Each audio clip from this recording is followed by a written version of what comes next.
Bueno, quiero que por favor abran sus Biblias en el libro de Juan, en el Evangelio de Juan, en el capítulo 5, y vamos a estar leyendo una historia muy interesante, muy hermosa, en donde podemos aprender también muchas cosas.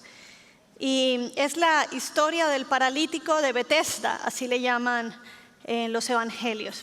Y dicen los evangelios, el evangelista dice: después de estas cosas, había una fiesta de los judíos y subió Jesús a Jerusalén.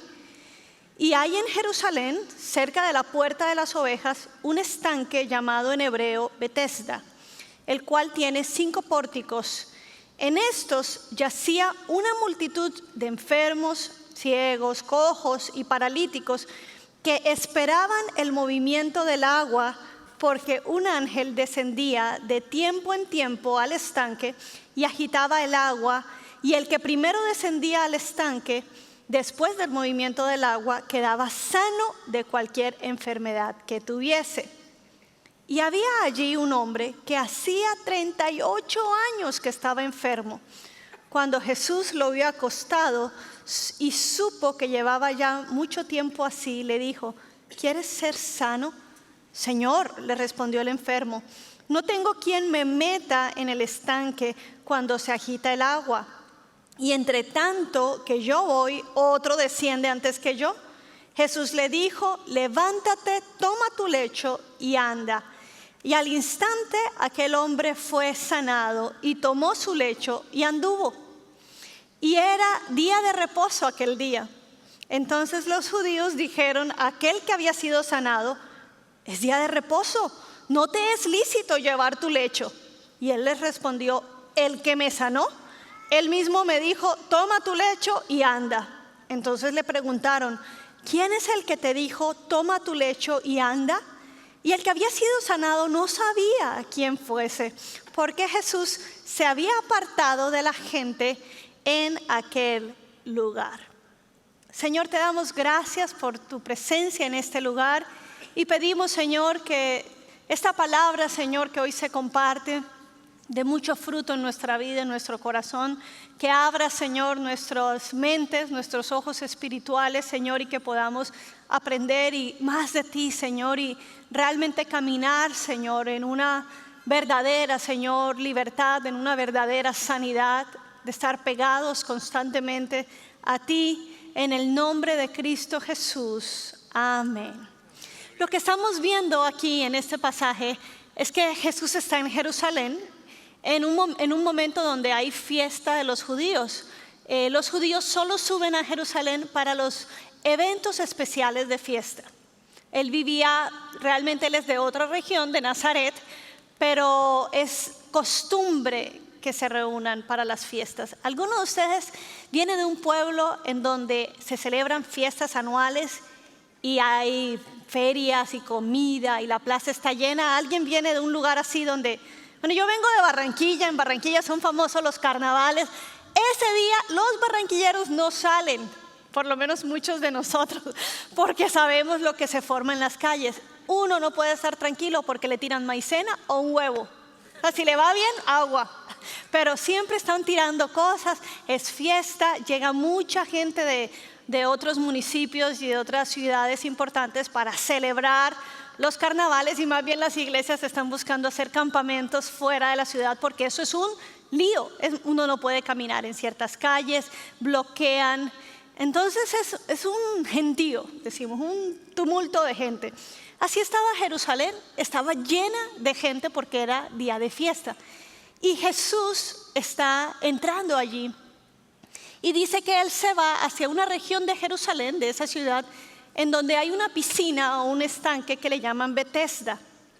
Y entonces en ese estanque está esa multitud, nos cuenta la palabra de Dios, esa multitud de enfermos. Mejor dicho, era el lugar donde los enfermos se tenían cita para tomar café, para desayunar. Todos estaban ahí reunidos. ¿Por qué? Porque una vez al año, nos dice la palabra, que las aguas se movían y el que primero llegara a las aguas era sano. Y siempre me ha gustado, como mi esposo dice, todos tomaban café, eran súper amigos hasta que se movían las aguas. Ahí nadie era amigo de nadie. Ahí era yo primero, porque yo muy lindo estar con ustedes, pero yo no quiero ser más enfermo. Entonces se tiraba al agua y pues era sano y les decía, bueno, mis compadres, qué bueno fuera haber compartido con ustedes, yo me voy de aquí. Pero entonces me llama la atención que en ese lugar, Jesús va a ese lugar. Y entonces, ese fenómeno de que las aguas son movidas es un acto realmente de misericordia de Dios. Y la Biblia dice que Betesda significa, y presta atención, Betesda significa casa de misericordia. Un lugar donde los enfermos están reunidos y Dios le llama casa de misericordia, porque era ahí donde apenas una vez al año se movían las aguas, pero por lo menos había una esperanza. Pero ahí llega el Dios de misericordia hecho carne, llega precisamente a la casa de misericordia. Y me llama la atención en el verso 6 que dice que cuando Jesús lo vio, o sea, ve a este hombre acostado allí, y supo que llevaba ya mucho tiempo en aquella condición, le pregunta, ¿quieres ser sano? En esta ocasión no vemos, Jesús no es famoso en ese momento, no es conocido. No vemos a la gente gritándole, Jesús, por favor, sáname. Aleluya. Donde lo hubieran conocido, seguro lo hubieran llamado. Pero ahí están todos y Jesús, movido a misericordia, se acerca. ¿Y a quién escoge? Qué curioso que él pudo haber llegado tocando a todos. Al ciego recibe la vista, al sordo oye, en fin, lepra, quién sabe cuántas enfermedades no había allí. Pero Jesús pone su mirada en un solo hombre. Y me encanta porque realmente lo que hace es que dice que Jesús supo la necesidad. Tal vez era el que más tiempo llevaba allí, 38 años en aquella condición. Ya esa era su casa, ya esos eran su familia. Es más, él era casi que el dueño del lugar, porque ya él era el que sabía quién entraba, quién salía. No, este tiene tanto tiempo, este tiene apenas 2 años, pero él tenía 38 años. Y Jesús, movido a misericordia, se acerca y le pregunta, ¿quieres ser sano? Entonces Jesús supo la condición. Y esto me habla a mí del corazón de misericordia de Dios. La misericordia no necesariamente es porque alguien va y pide y muestra la condición, sino porque hubo un Dios que conoce la necesidad de una raza, de tu vida, de tu familia, e hizo lo imposible y bajó del cielo para mostrar su misericordia. Y yo no sé cuál sea tu testimonio, pero en el caso mío, yo puedo testificar que bien perdidos que andábamos sin esperanza, no porque estábamos haciendo cosas muy malas, pero qué terrible es saber que no hay esperanza. No hay nada peor que saber que no hay esperanza y que tu vida es, bueno, el fruto de tus decisiones y chao. Qué oscuridad más grande, pero bendita hora en donde el Señor parte ese cielo para llegar a nuestra vida y cambiar la historia. Y eso es contigo también. Ahora, ¿qué es misericordia? Y yo quiero darte 4 puntos de lo que es la definición de misericordia, para que tú empieces a disfrutar y valorar lo que Cristo hizo por ti. Número 1, la misericordia es compasión en acción. Quiero repetirte, la misericordia es un sentimiento de compasión en acción.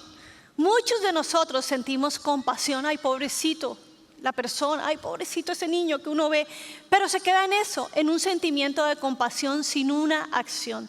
Pero Jesús, Dios, el Dios de misericordia, sintió misericordia, sintió compasión de esta raza y dijo, voy a hacer algo al respecto. Pero además, estando en Jerusalén, fue a donde los que más lo necesitaban, a los enfermos, al estanque de Betesda. 2, otra definición de la misericordia es que la misericordia nunca es barata. Y aquí nos podemos confundir. Porque como sabemos que Dios es un Dios grande, es un Dios generoso y que Él tiene misericordia, a veces creemos que la misericordia es barata, no cuesta nada. Le costó la muerte de su hijo. Si la misericordia hubiera sido barata, si Dios hubiera nada más aplicado misericordia sobre nuestra vida y no hubiera tenido que tener un costo, pues para nada hubiera venido Jesús. Le hubiéramos ahorrado la molestia, ¿verdad que sí? Hay gente que dice, bueno, tal vez todos los caminos conducen a Roma. No, señores. Jesús dijo, yo soy el camino, yo soy la verdad y la vida, y nadie viene al Padre sino por mí. Y dijo, y yo mismo estoy dispuesto a dar la vida por mis amigos y por mis enemigos. La misericordia de Dios en nuestra vida le costó la sangre de Jesús. Yo no sé cuántos de ustedes han visto la película La Pasión, pero caramba, yo no he visto una representación tan real, tan cruda, que te estremece las entrañas y uno dice, ¿por qué padeciste tanto? ¿Cómo? No pude entender cómo estuviste dispuesto a padecer tanto por la misericordia, te contestaría el Señor. Esa es la respuesta, porque yo tuve compasión, pero yo decidí hacer algo al respecto y fue entregarme completamente. La misericordia nunca es barata. Tercero, la misericordia va a afectar el futuro de alguien. La misericordia en tu vida cuando tú aplicas también misericordia a los demás, siempre va a afectar el futuro de esa persona. No solo es para sanidad la misericordia, o no solamente Jesús llegó al mundo a ofrecer sanidad, Él también era llamado amigo de los pecadores. ¿Cuántos se acuerdan que a Jesús le llamaban así, amigo de los pecadores? ¿Por qué? Porque Él no era que era amigo porque aplaudía el pecado en ellos, sino porque se acercaba a ellos queriendo afectarles el futuro y que no siguieran viviendo en el mismo estilo de vida. Y es exactamente lo que hace con nosotros. Cuando Jesús nos intercepta, cuando la misericordia de Dios intercepta nuestra vida, cambia nuestro futuro. Me encanta esa canción de Tales Roberto cuando él canta y él dice, es que mi vida es una vida escrita por el dedo de Dios. Es una historia escrita por el mismo dedo de Dios. Tal vez en el pasado yo tenía el control de ese lápiz. Yo estaba diseñando mi historia, pero no iba muy bien. No iba muy bien mi historia porque quizá yo iba a repetir la misma historia de mis padres. Tal vez yo no iba a formar un hogar sólido con principios cristianos, duradero. Pero bendita hora en que la misericordia me alcanzó, porque entonces Dios escribe una nueva historia. Y donde había rechazo, Dios dice aceptado. Donde había divorcio, Dios dice unidos. Amén. Donde decía odio, Dios dice amado. Donde te sentías solo, Dios dice ahora vives en familia. Yo recibo esa misericordia y yo sé que Él afectó y cambió mi futuro. Ese es el cuarto punto. Y el cuarto punto, es la misericordia es el cielo invadiendo el mundo. El cielo invade el mundo. Las aguas se movían una vez al año antes de Jesús, pero cuando Jesús llega, dice, el reino de los cielos ha llegado. ¿Por qué? Porque viene a liberar, porque viene a sanar, porque viene a dar vida eterna. Por eso el reino de los cielos se ha acercado. Y Dios dice que Él es grande en misericordia. Ahora, la pregunta que Jesús le hace al paralítico es, ¿quieres ser sano? ¿Quieres ser sano? Y pareciera que es como tonta la pregunta, ¿no? O sea, el tipo está ahí, por algo está ahí, porque quiere tal vez tirarse al estanque. Pero Jesús, que todo lo sabe, le pregunta, ¿tú quieres ser sano? ¿Quieres realmente cambiar de esa situación? Porque hay gente a la que uno puede querer ayudar y puede querer compartir el mensaje, pero hay gente que no quiere. Sencillamente no le interesa, no está el tiempo en su corazón para aceptar la misericordia de Dios. Y la respuesta de ese señor no es, sí, claro que quiero. No, dice, bueno, la verdad, ¿cómo es que dice el Señor? Si usted me acompaña leyendo, le dice, la verdad es que no tengo quien me meta en el estanque cuando se agita el agua. Entonces, ¿qué haces ahí? Si ese es el lugar para esperar que el agua se mueve, para esperar la misericordia. No, pero es que no tengo a nadie. Y tengo 38 años aquí. Y entre tanto que yo voy, otro desciende antes que yo. Y la misericordia de Dios actúa y Jesús le dice, levántate, toma tu lecho y anda. Aquí hay una misericordia, otra vez te digo, una misericordia en acción, porque no es fe la del hombre la que hace que ese hombre sea sano, como en muchos ejemplos de la sanidad. Y dice Romanos, fíjese usted en el capítulo 9, versículo 15 al 16, dice el apóstol, dice, porque él dice a Moisés, hablando de Dios, tendré misericordia del que yo tenga misericordia y tendré compasión del que yo tenga compasión. Así que no depende del que quiere ni del que corre, sino de Dios que tiene misericordia. Cada uno de los que estamos aquí, bendita hora, somos objetos de que Dios nos miró. Porque tal vez su historia es que usted sí estuvo buscando a Dios desesperadamente, pero en el caso mío yo te puedo decir, como te conté hace un ratito, vivíamos en un hogar donde las cosas estaban más mal que bien, pero bendita hora donde una mujer decidió ir a compartir el mensaje, un mensaje que nos transformó la vida, un mensaje que nos calentó el corazón, en donde había frío, en donde habían temores, donde habían miedos. El Señor vino y nos cambió el destino de muerte a vida. Por eso yo hoy me puedo parar desde ese púlpito y también desde de abajo del púlpito y compartirle a las personas y decirle hay esperanza, porque uno no sabe en qué momento va a cambiar el destino de una familia y de una persona. Yo bendigo a esa mujer, una cuñada de mi mamá, que fue y por el amor que Dios había dado en su corazón, ella quiso compartir de ese amor. Y le compartió a mi mamá y a su vez nosotros estábamos allí pequeños, pero entendimos el mensaje de salvación y en buena hora. Yo no sé, vuelvo y te digo, no sé cuál es tu historia, pero el Señor hizo lo imposible para que tú le pudieras conocer y disfrutar realmente de esa misericordia y de ese plan de cambiar nuestro destino. Amén. Bendito sea el Señor. Ahora, ¿será posible encontrarse con el Dios de misericordia y seguir la vida tal cual la traíamos? ¿Qué cree usted? ¿Será posible que alguien se haya encontrado, haya visto a Jesús cara a cara, haya experimentado en su vida un milagro, una sanidad y seguir como ajenos sin que esa misericordia le alcance o transformados a través de esa misericordia? En los evangelios muestran que muchas personas sí recibieron de los beneficios de Jesús. Eran sanados, fueron alimentadas, fueron impresionadas porque se les liberaban los familiares o las personas que conocían, vieron resucitar muertos, pero aún así seguían sus vidas igual. Dice Juan capítulo 6, versículo 26, Jesús les contestó a esas multitudes, le dijo, les digo la verdad, ustedes quieren estar conmigo porque les di de comer, no porque hayan entendido las señales milagrosas. Cuando Él alimenta a esos 5,000 y entonces Él dice, voy a descansar y se va a un monte y le dice a los discípulos, pasen al otro lago y después Jesús les llega, que es cuando Él camina sobre el lago.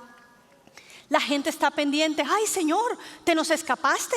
Yo sabía que había subido, pero no te vi cruzar el lago. ¿Qué te hiciste? Y lo están buscando desesperadamente. Y Jesús les dice, ustedes no me buscan porque me quieren a mí, ni están interesados en las cosas espirituales ni en el reino de Dios. Quieren que yo otra vez haga el milagrito de darles lo que necesitan. Tristemente, muchos nos acercamos a Dios buscando el milagro de darnos lo que necesitamos. Y cuando nos los da, decimos, muchas gracias Señor, ahí te veo. Hasta la próxima. Otra ocasión dice, cuando Jesús sana a 10 leprosos, le dice al único leproso que regresa en Lucas 17:17, Jesús le pregunta a ese leproso, oye, ¿no sané a 10 hombres? ¿Dónde están los otros 9? Ninguno volvió para darle gloria a Dios, excepto uno, y este es extranjero. ¿Qué vamos a hacer con la misericordia de Dios en nuestra vida? Cuidado, yo creo que el título de mi mensaje es valoremos la misericordia de Dios, porque podemos estar tan cerca del que puede cambiar nuestro destino y cambiar nuestra eternidad, pero quedarnos simplemente con la bendición de la misericordia y la compasión, el primer punto, y alejarnos otra vez de Dios y seguir como estábamos antes en las mismas andanzas. en nuestros propios caminos. Y la misericordia lo que quiere es acercarnos a Dios y manifestarse quién es Dios.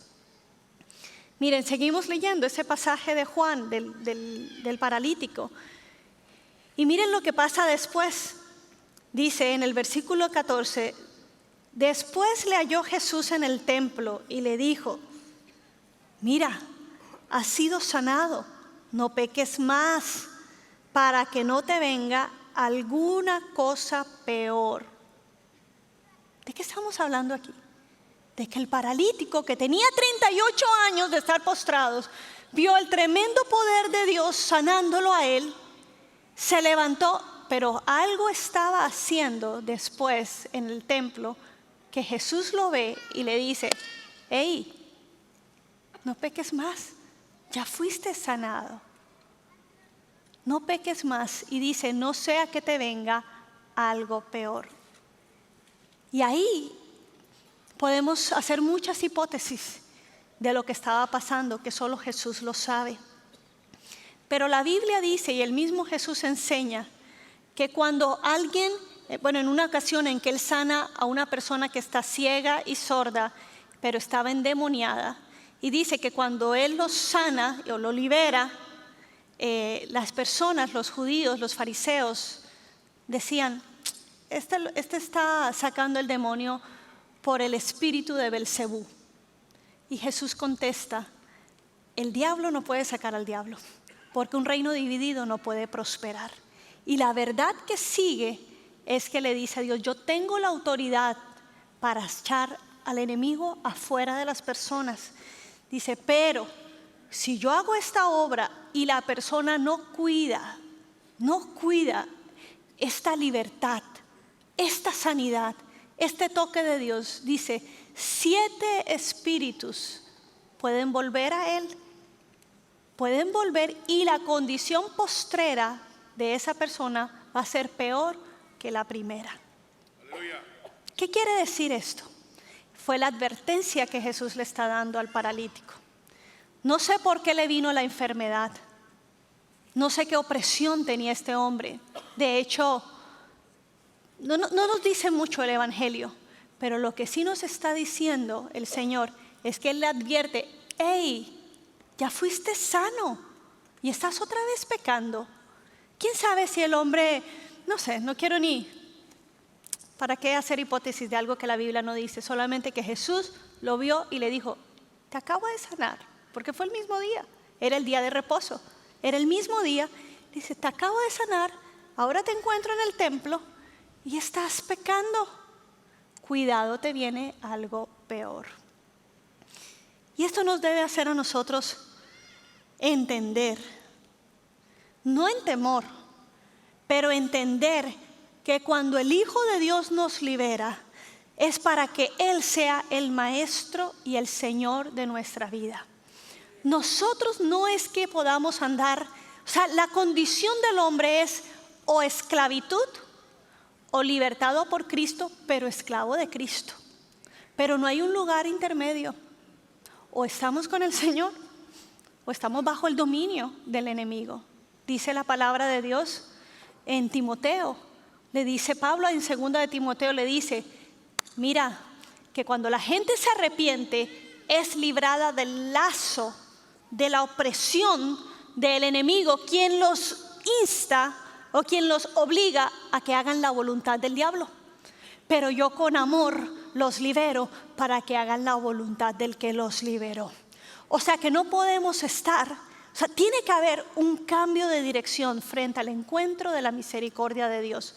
Y la única forma es arrepentirnos, cambiar la manera de vivir. Dice también el libro de Efesios, nos dice en el capítulo 4, el apóstol Pablo, dicen, ahora que han sido liberados, quítense esa ropa vieja, esa vieja naturaleza que está corrompida por malos deseos, que los gobierna, que los arrastra. Y dice, y cambien la manera de pensar porque ahora son hijos. Claro, es que cuando vives toda la vida como esclavos, yo creo que tiene que haber un cambio de mentalidad para vivir libre o como una persona libre, pero libre en Dios. Tiene que haber un cambio de mentalidad. Tú tienes que entender, caramba, si la misericordia de Dios me tocó, yo necesito ahora vivir de acuerdo a ese que me liberó y hacer cambios en mi vida y empezar a cambiar la mentalidad. ¿Qué era lo que yo pensaba antes? Yo creo que debemos leer Efesios porque está muy interesante. Si usted lo puede buscar ahí en sus Biblias. Efesios capítulo 4, por ejemplo en el versículo 22 dice: con respecto a la vida que ustedes antes llevaban, se les enseñó que debían quitarse el ropaje de la vieja naturaleza, la cual está corrompida por los deseos engañosos. Ser renovados en la actitud de su mente y ponerse el ropaje de la nueva naturaleza que es creada a imagen de Dios en verdadera justicia y santidad. Ok, usted me habla de ropa, pero ¿cómo se traduce eso? Bueno, el apóstol Pablo lo dice: por lo tanto, ahora sí, dejando la mentira, hable cada uno a su prójimo con la verdad, porque todos somos miembros de un mismo cuerpo. Si se enojan, no pequen, no permitan que el enojo les dure hasta la puesta del sol. ¿Cuántas de nosotros no hemos sido presos de enojos y de rencores? Pues esa era la vieja manera de vivir. Pero ahora, no dejes que si te enojas, no peques, que no te dure mucho. Ni des lugar al diablo otra vez. El que robaba, que no robe más, sino que trabaje honradamente con las manos para tener que compartir con los necesitados. Otro ejemplo: eviten toda conversación obscena. Eviten toda conversación grotesca, grosera, de doble sentido. Por el contrario, que tus palabras contribuyan a la necesaria edificación y sean de bendición para quienes escuchan. ¡Wow! ¡Qué cambio! O sea, que se tiene que notar en cómo pienso, en cómo siento, cómo guardo las cosas en mi corazón, en cómo hablo, qué cosas estoy hablando, qué cosas estoy cantando. Y dice: no agravien al Espíritu Santo de Dios, con el cual fueron sellados para el día de la redención. Abandonen toda amargura, ira y enojo, gritos y calumnias y toda forma de malicia. Más bien sean bondadosos y compasivos unos con otros y perdónense mutuamente, así como Cristo los perdonó a ustedes.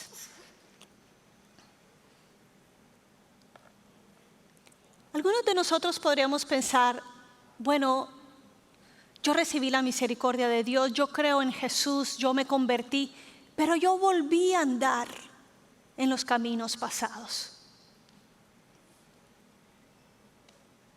¿Cómo está esto ahora? Pues hay personas que aman a Dios, que conocen a Dios, que quieren seguir las cosas de Dios, pero que le han dado autoridad al enemigo sobre sus vidas en ciertas áreas. Y puede haber influencia, puede haber dominio de alguna manera, una influencia sobre tu vida. ¿Por qué? Porque le has dado el derecho legal al enemigo sobre esa área. Y tú dices: yo batallo, yo quiero seguir adelante, pero bueno, lo que la Biblia dice es que tú tienes que arrepentirte. Lo primero que hay que hacer es cerrarle la puerta al enemigo y no permitir que vuelva en esa área, que vuelva a seguir dominando tu vida. Tienes que decirle: Señor, sabes que yo quiero la libertad en esta área.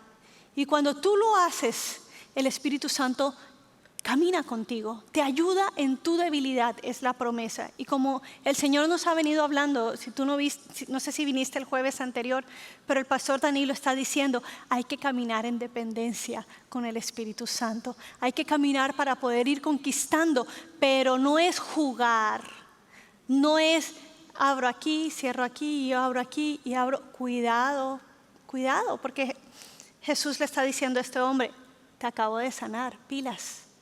Te acabo de sanar. Cuidado, vas a estar en una condición peor. Y esto siempre nos asusta, pero es que lo que pasa es que cuando nosotros abrimos puertas y le damos ese derecho al enemigo, el enemigo no está jugando. Y el enemigo sí va a querer venir y dominar y tomar tu vida. Pero en el nombre de Jesús, hay siempre que tú estés consciente y oigas la voz del Espíritu Santo, que como dice el apóstol, que te reclama como suyo. El Espíritu Santo te ha sellado y te dice, tú no perteneces a ese lugar, tú tienes que levantarte, y esa es una nueva oportunidad para que tú te levantes y tú digas, yo salgo de aquí y yo me vuelvo a establecer en la misericordia de Dios. Y te doy una buena noticia, la misericordia de Dios es tan grande que no ocurre solamente un día. ¿Qué misericordia de Dios para ese hombre que se encontró a Jesús 2 veces en su camino? Uno cuando lo sanó y otro cuando le dice, arrepiéntete, cuida tu sanidad. Y eso es lo que el Señor nos está diciendo a nosotros constantemente. Valora lo que yo he hecho en ti. Y si en algún momento te sientes caminando lejos de mí, recuerda que hay un Espíritu Santo que te va a estar reclamando y te va diciendo, ese no es el lugar donde tú perteneces. Yo soy el Señor tuyo en todas las áreas de tu vida. Y cuando tú te plantas en esa verdad, tú echas afuera al enemigo. Tienes que hacerlo. Yo hablaba con una amiga en estos días, no es cristiana, y me estaba diciendo, ay, es que mi hija vio un fantasma. Y, sí, ella nunca ha dicho eso, pero ella vio algo y se asustó mucho, y entonces ella está empezando a conocer de las cosas de Dios. Y estuvimos hablando, y yo, pero bueno, ¿qué tienes tú ahorita en la casa en esta época? No, pues bruja por aquí, fantasmita por acá, celebrando, ¿verdad? Celebrando, dice uno, ¿verdad? Eso no es celebración.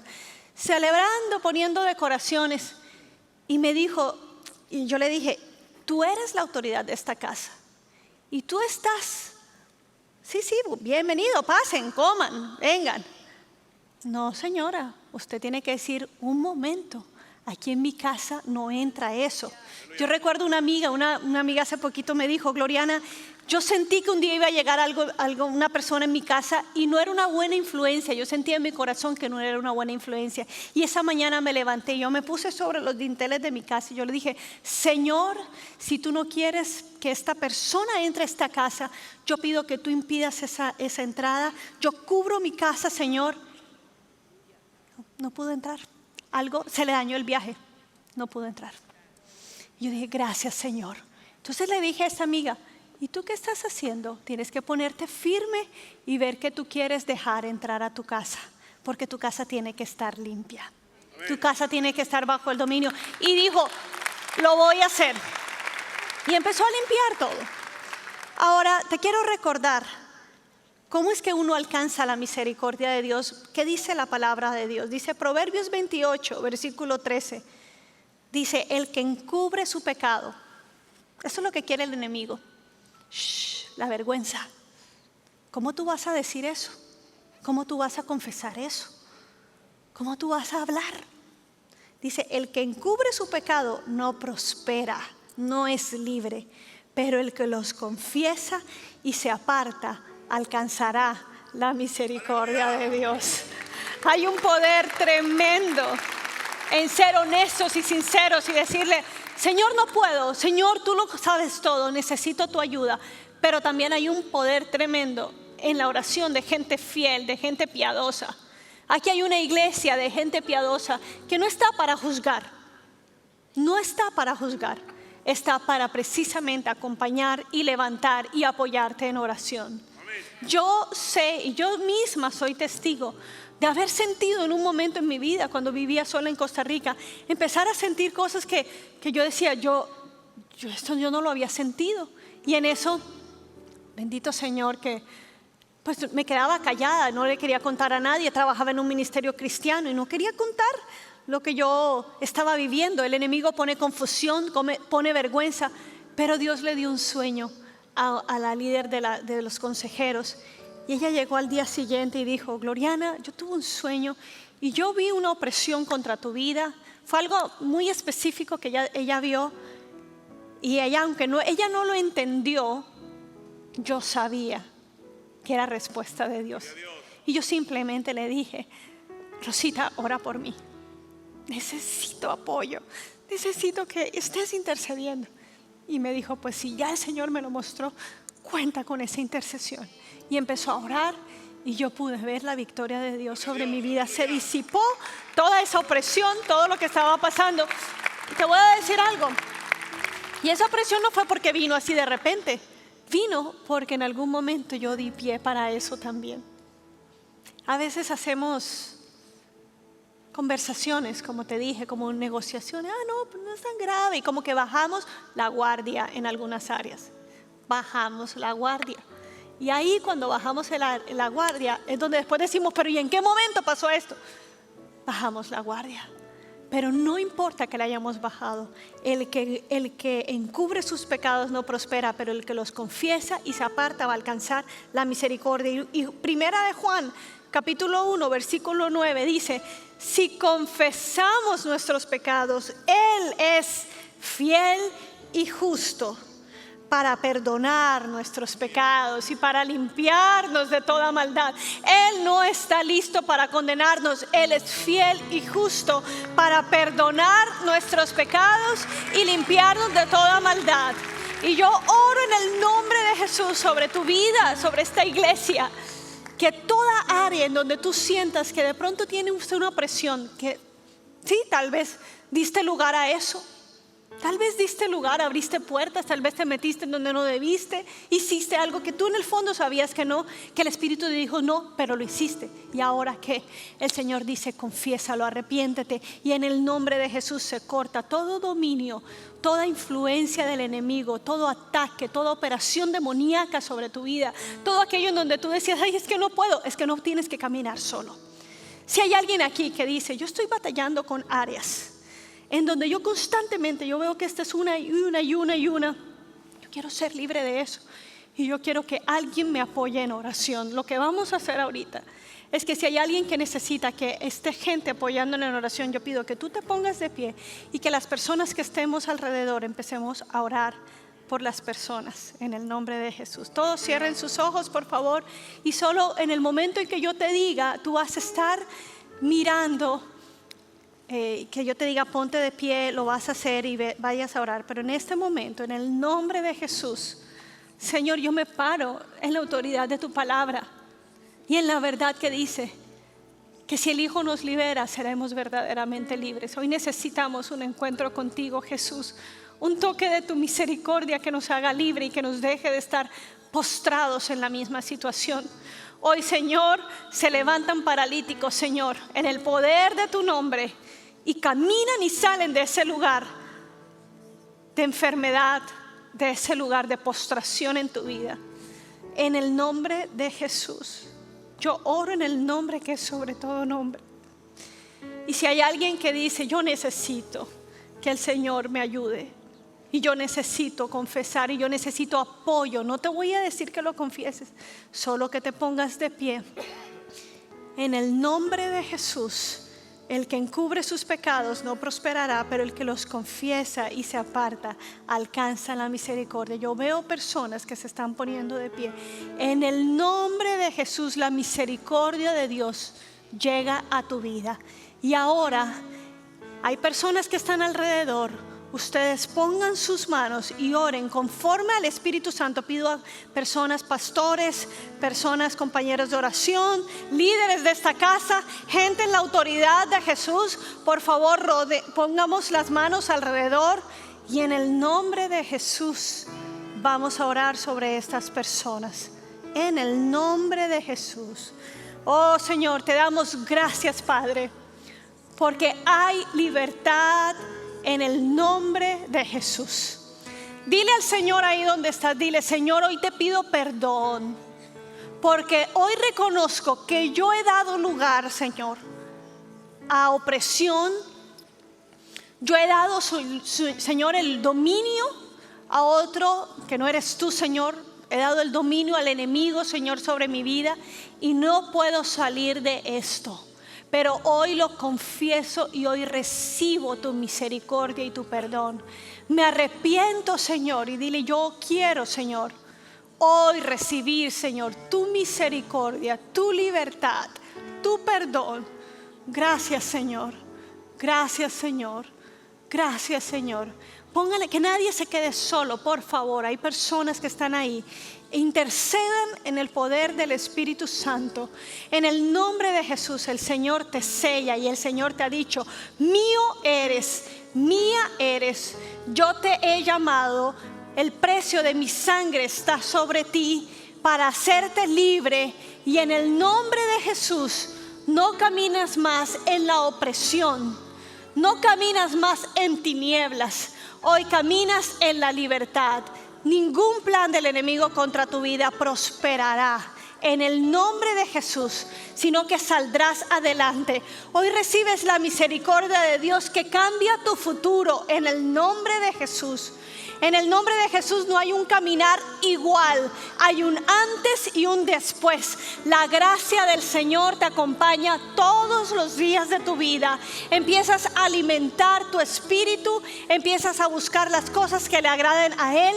Yo en el nombre de Jesús echo fuera la culpa, echo fuera toda voz del enemigo que te dice: no lo vas a lograr, ¿para qué horas vas a volver a caer? Vas a ser juzgado. Pero el Señor te dice: eres mi hijo y yo vuelvo y te levanto, yo te sostengo de mi mano derecha y yo te digo: no vas a caer y no tengas temor, porque yo soy el Dios que te sostiene. Y en el nombre de Jesús se corta toda dependencia emocional, toda adicción aún a las personas. En el nombre de Jesús yo oro porque el Señor sea tu Dios, tu Señor, en el nombre de Jesús. Y toda la iglesia, por favor, póngase de pie ahí donde usted está. Póngase de pie y dígale: gracias, Señor, porque un día tu misericordia, Señor, me encontró y me sigue encontrando. Gracias, Señor, porque tu misericordia es nueva cada mañana, Señor. Y yo hoy, Señor, me visto, Señor, de esa misericordia. Hoy, Señor, me visto de ese caminar, de esa ayuda. Hoy, Señor, yo recibo tu gracia para andar día a día en ese caminar contigo, Señor. Yo pido, Señor, que mi corazón sea avivado siempre por ti y por tu amor, por buscar, Señor, las cosas tuyas. Y hoy, Señor, me despojo de todo trapo de inmundicia, de toda manera pasada de vivir, de todo patrón de pensamiento, Señor, de esclavitud, de porquería. En el nombre de Jesús, yo me despojo, Señor, de todo eso. Y yo hoy decido mirar a la luz, mirar a mi Dios, mirar a mi Señor. Y en el nombre de Jesús yo cierro toda puerta. Oh Espíritu Santo, trae luz sobre toda acción que estemos teniendo. Y en el nombre de Jesús se sella toda puerta que antes le habíamos abierto al enemigo. Él es un ladrón, pero tú eres el Señor de mi vida, Señor. Y el enemigo no va a poder robar nada de lo que tú has hecho en mí. Hoy te damos a ti toda gloria y toda honra. Y te damos gracias, Señor, por la libertad, por la misericordia, por todo lo que has hecho en nosotros. En el nombre de Jesús. Amén y amén.